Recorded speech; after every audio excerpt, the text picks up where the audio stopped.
Hello dear students. इस video में मैं आपके चैप्टर 4 को एक्सप्लेन कर रहा हूँ और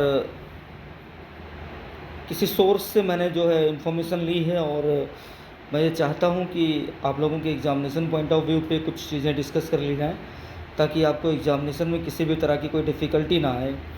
तो यहाँ पर मैं कोशिश करूँगा और आप लोग अगर वीडियो आपको थोड़ा छोटा दिखाई देगा तो आप उसको जूम कर लीजिएगा। मैं जब इसको रिकॉर्ड कर लेता हूँ उसके बाद मैं इसको अपलोड कर दूँगा यूट्यूब पे और उसका लिंक मैं आपको भेज दूँगा। तो सबसे पहले ये जानिए कि आपके अर्थ का जो स्ट्रक्चर है वो कैसा है। ये देखिए, अर्थ का जो स्ट्रक्चर है वो इस तरह कुछ है।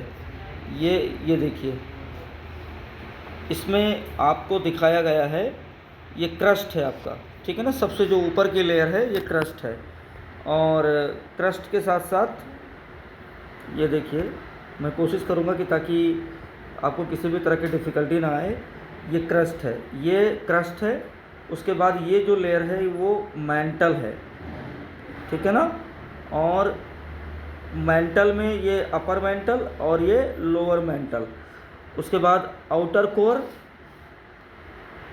कोर इसको कहते हैं, ये आउटर कोर है और ये इनर कोर है। तो सबसे पहले हम ये जानेंगे कि जहाँ भी हम लोगों का जीवन संभव हो पाता है, the possibility of life is on crust, that is only layer that is crust. यहाँ पर आप देख सकते हो कि किस तरह जो है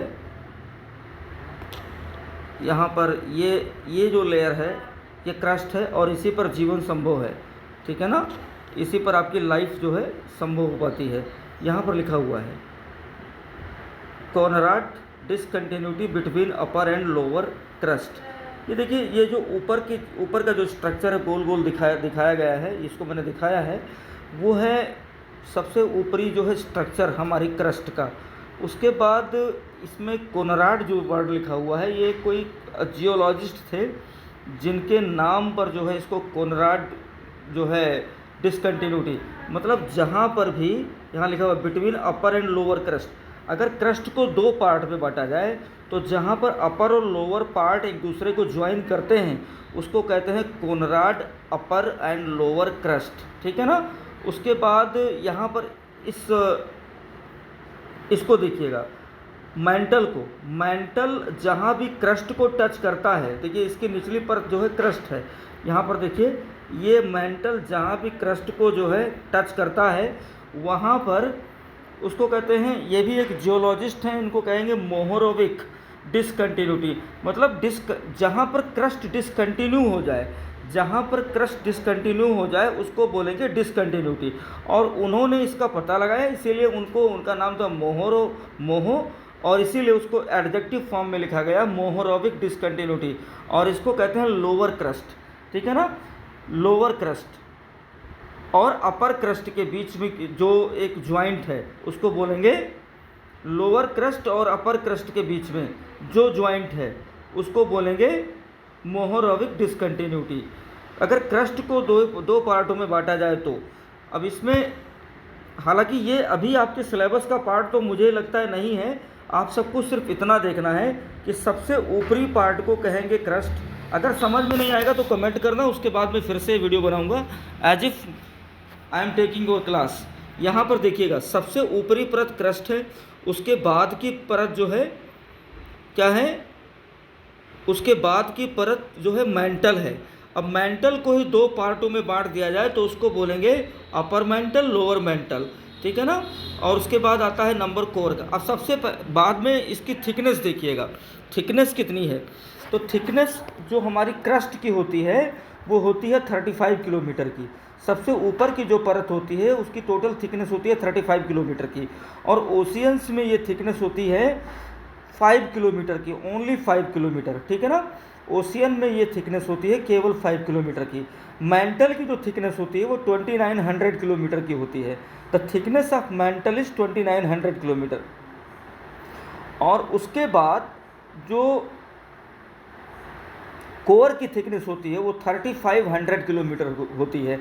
ये इन्फॉर्मेशन मैं अकॉर्डिंग टू एनसीईआरटी दे रहा हूँ। और यहाँ पर जो डिसकंटिन्यूटी की बात हुई थी, ये देखिए फिर से एक बार देख लीजिए, discontinuity between upper and lower crust. अगर टोटल क्रस्ट को दो पार्ट में डिवाइड किया जाए, क्रस्ट को, मैं बोर्ड पे आऊँगा, कल कोशिश करूँगा कि मैं बोर्ड पे आऊँ। अगर क्रस्ट को दो पार्ट में डिवाइड किया जाए तो क्रस्ट के बीच में जो स्पेस होगा उसको बोलेंगे डिसकंटिन्यूटी, ठीक है ना, उसको बोलेंगे डिसकंटिन्यूटी। और जिन्होंने पता लगाया था उनका नाम था कोनोरॉड, तो इसको बोलेंगे कोनोरॉड डिसकंटिन्यूटी, उन्होंने अपने नाम से इसको रखा था। अब अगला है Mohorovicic discontinuity between lower crust and upper mantle. ये देखिए क्रस्ट का निचला हिस्सा ये जो मैं कह रहा था, और मेंटल का ऊपरी हिस्सा जहाँ मिलता है, इसको बार बार सुनिएगा, क्रस्ट का निचला हिस्सा और मेंटल का ऊपरी हिस्सा जहाँ पे मिलता है उसको बोलते हैं मोहोरोविक डिसकंटिन्यूटी। ये भी एक जियोलॉजिस्ट थे, उन्हीं के नाम से इसको रखा गया था। उसके बाद आता है रेप्टाई, ठीक है ना। रेप्टाई क्या होता है गाइस, देखिए Repetti discontinuity between upper and lower mantle. अब मेंटल का सबसे निचला हिस्सा जहाँ पर ख़त्म होता है और जहाँ पर, यहाँ पर फिर से देखिए, between upper and lower mental, upper and lower mental के बीच में जो स्पेस होता है उसको बोलते हैं रेप्टाई डिसकंटिन्यूटी। उसके बाद लास्ट में आता है गुटेनबर्ग, और उसके बाद सबसे लास्ट में आता है Lehman.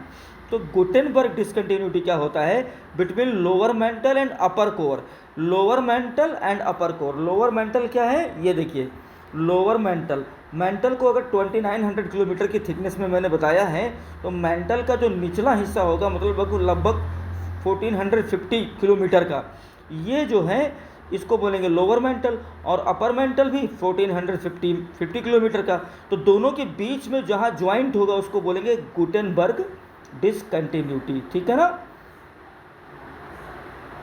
Lower mental and upper core, core जहाँ से शुरू होता है और मेंटल जहाँ पे ख़त्म होता है, सॉरी बेटा, वहाँ पर बोलेंगे गुटेनबर्ग डिसकंटिन्यूटी। और लास्ट में जो है लेहमैन डिसकंटिन्यूटी। लेहमैन डिसकंटिन्यूटी क्या होता है, between outer and inner core, ठीक है ना। कोर को अगर मैंने बताया है 3500 किलोमीटर का, तो उसके सबसे बीच वाला जो पार्ट होता है, ये वाला पार्ट, उसके सबसे बीच वाला जो पार्ट होता है उसको बोलेंगे लेहमैन डिसकंटिन्यूटी। तो अभी फ़िलहाल छोटा छोटा वीडियो बना करके मैं आप लोगों को भेजना चाहूँगा, ताकि आप लोगों को किसी तरह की परेशानी ना हो, बहुत बोर ना हो आप वीडियो से। अगर कुछ समझ में नहीं आया तो एक बार दोबारा बनाऊँगा, डोंट वरी अबाउट दैट।